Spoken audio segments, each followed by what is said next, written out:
ഞാൻ ഒരു ഷോയ്ക്കും പോകാറില്ല. എന്നെ അവിടെ ഷോയ്ക്ക് കണ്ടിട്ടുണ്ടോ? ഒരു വർഷത്തിൽ അപൂർവം, വല്ലപ്പോഴും. ഇല്ല, ഇല്ലെന്ന് തന്നെ പറയാം. പക്ഷേ ഇപ്പോൾ നമുക്ക് ഇന്റർവ്യൂവിൽ വൈചേട്ടൻ ഇപ്പോൾ ഗ്യാൻ ശ്രീനിവാസൻ പറഞ്ഞ പോലെ വൈചേട്ടൻ്റെ ഒരു ഇന്റർവ്യൂ ഉണ്ടെങ്കിൽ ആളുകൾക്കൊരു ചിരിച്ച് എത്ര ടെൻഷൻ ഉണ്ടെങ്കിൽ അത് മാറും. ശരി, മാത്രമല്ല അതിനകത്തൊരു സന്ദേശം കൂടെ ഉണ്ട്. മനുഷ്യനായിട്ട് ജീവിക്കുക എന്നുള്ളതേ ഉള്ളൂ. യാഥാർത്ഥ്യ ബോധത്തോടെ ജീവിക്കുക. നമ്മുടെ മനുഷ്യൻ്റെ കാര്യം ഞാൻ മനസ്സിലാക്കിയിട്ടുള്ളതാണ്. നമ്മൾ റോഡിൽ കൂടെ സഞ്ചരിക്കുമ്പം നമ്മൾ ഒന്ന് തിരിക്കാൻ നിന്ന് കഴിഞ്ഞാൽ ഒരാൾ പോലും നിർത്തി തരില്ല. ആ സമയത്ത് ആക്സിഡൻറ്റ് കൂട്ടും.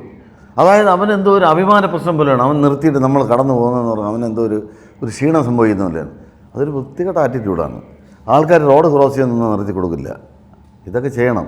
നമ്മൾ ജീവിക്കുകയും അതോടൊപ്പം മറ്റുള്ളവരെ ജീവിക്കാൻ അനുവദിക്കുകയും ചെയ്യുമ്പോഴാണ് നമ്മളൊരു മനുഷ്യനായി മാറുന്നത്. ഇതൊക്കെയാണ് ഞാൻ ഇതൊന്നും പറഞ്ഞു തരാത്തതിൻ്റെ കാര്യം ഏതാണ്. ഉടനെ സിംഗിൾ ഇൻ്റർവ്യൂ കഴിഞ്ഞു. അത് അച്ചു അല്ലേ, ചിക്കുവും ബൈചേട്ടനോട് ഒറ്റയ്ക്ക് ഇൻ്റർവ്യൂ എടുത്തായിരുന്നു കഴിഞ്ഞാലേ. ആ ഇൻ്റർവ്യൂ കഴിഞ്ഞാൽ പിന്നെ നീ കുറിയൊക്കെ ഇട്ട് കാഷായ വേഷം നടക്കേണ്ടി വരും. അതിൻ്റെ ആവശ്യമില്ല. സിനിമ ആഗ്രഹിച്ചിരുന്ന ആളുകൾക്ക് അവസരങ്ങൾ കൊടുക്കുന്നുണ്ട്. അപ്പൊ അതിന്റെ ഭാഗ്യം വാഴ കഴിഞ്ഞിട്ട് അതേ ടീമിന്റെ കൂടെ വർക്ക് ചെയ്യുന്നു. അപ്പൊ വീണ്ടും നമ്മൾ ആളുകളെ വിളിക്കല്ലേ സിനിമയ്ക്ക് വേണ്ടിയിട്ട്? തീർച്ചയായിട്ടും അതിന്റെ ഒരു സന്തോഷം എങ്ങനെയാണ്? അത് ഇപ്പം ഞാൻ കഴിഞ്ഞ ഇൻ്റർവ്യൂവിലൊക്കെ പറഞ്ഞു. അതായത് ബിബിൻ നമ്മൾ എത്ര ചാൻസ് ചോദിച്ചിട്ടോ അല്ലെങ്കിൽ നമുക്ക് ആർക്കെങ്കിലും ഒരു ചാൻസ് കൊടുക്കാൻ പറഞ്ഞാലോ അങ്ങനെ ഇല്ലയെന്ന് പറയില്ല.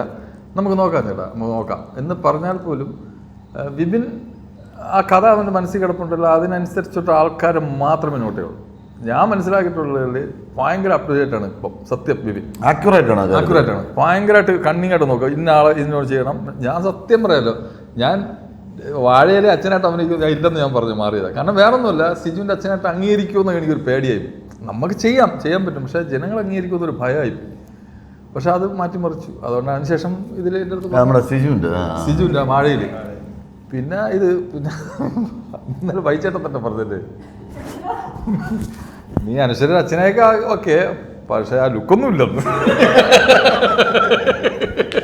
അച്ഛൻ്റെ ചായയില്ല, അമ്മയുടെ ചായയില്ല, അമ്മയുടെ ചായയില്ല. അവിടെ ചെറിയ ഷൂട്ടിന്റെ പുറത്ത് ചെറിയ സംസാരമൊക്കെ ഉണ്ടായി. എൻ്റെ മോളും അല്ല, അശ്വതിയുടെ മോളും അല്ല. ബൈച്ചേട്ടൻ എപ്പോഴും വീട്ടിലും കാണും ഇങ്ങനെ. കാരണം ബൈച്ചേട്ടനെ പോലെ ഇരിക്കുന്നു. ഈ താടിയൊന്നുമില്ല, നല്ല രസമുണ്ടല്ലോ, നല്ല ടിപ് ടോപ്പ്. ഗംഭീര സ്റ്റാർസ് ആണ്, രസമായിരിക്കും. കൗണ്ടേഴ്സ് അവിടുന്ന് ഇവിടുന്ന് വരും. ശരിക്കും ഇപ്പൊ നിങ്ങൾ സംസാരിച്ച ഷൂട്ടിംഗ് കുറച്ച് സീരിയസ് ആയിട്ട് സംസാരിക്കണം. ഇതേ സെറ്റിൽ കൂടെ വീണ്ടും ചെയ്തുകൊണ്ടാണ്. എങ്ങനെയാണ് നിങ്ങളുടെ സെറ്റിൽ കൗണ്ടർ ചിരിയും ഇതൊക്കെ ഉണ്ടായിരുന്നു. നല്ല രസമാണ്. കാരണം സിനിമക്കാരും ചിരിയായിരുന്നു. ആൾക്കാരുണ്ട് ഈ കാണുന്നതല്ല, കുറെ ആൾക്കാരുണ്ട് ഈ സിനിമയില്. നല്ല പ്രായമുള്ള അപ്പന്മാരൊക്കെ 300 പേര് അവിടെ. അതായത് നമ്മളിപ്പോൾ ഈ സിനിമയിൽ കണ്ട് ശീലിക്കാത്ത കുറെ മുഖങ്ങൾ, പുതിയ ആൾക്കാരൊക്കെ ഉണ്ട്. അതായത് ഭയങ്കര വെറൈറ്റി ആയിട്ടുള്ള കുറെ ഫേസസ്, നല്ല പ്രായമുള്ള അപ്പു, മറ്റേ കുറുപ്പൂവിനൊക്കെ ഉണ്ടല്ലോ, അങ്ങനത്തെ കുറെ ആൾക്കാർ, പിന്നെ പല ഏജിലുള്ള ആൾക്കാരുണ്ട്. അവരുടെ സംസാരം കേട്ടിരിക്കാൻ തന്നെ രസമാണ്. നമുക്ക് മാറി ഒറ്റയ്ക്ക് ഇരിക്കാൻ പറ്റില്ല. അവിടെ അങ്ങനെ ഒരു സ്ഥലമില്ല ആ ഷൂട്ട് ചെയ്യുന്നിടത്ത്. എല്ലാവർക്കും ഒന്നിച്ച് ഇരിക്കാൻ പറ്റുള്ളൂ. അപ്പം നാച്ചുറലി നമ്മളെല്ലാവരും പരസ്പരം സംസാരിച്ചിരിക്കും. ഇന്നത്തെ കാലത്ത് മിസ് ചെയ്യുന്ന ഒരു കാര്യം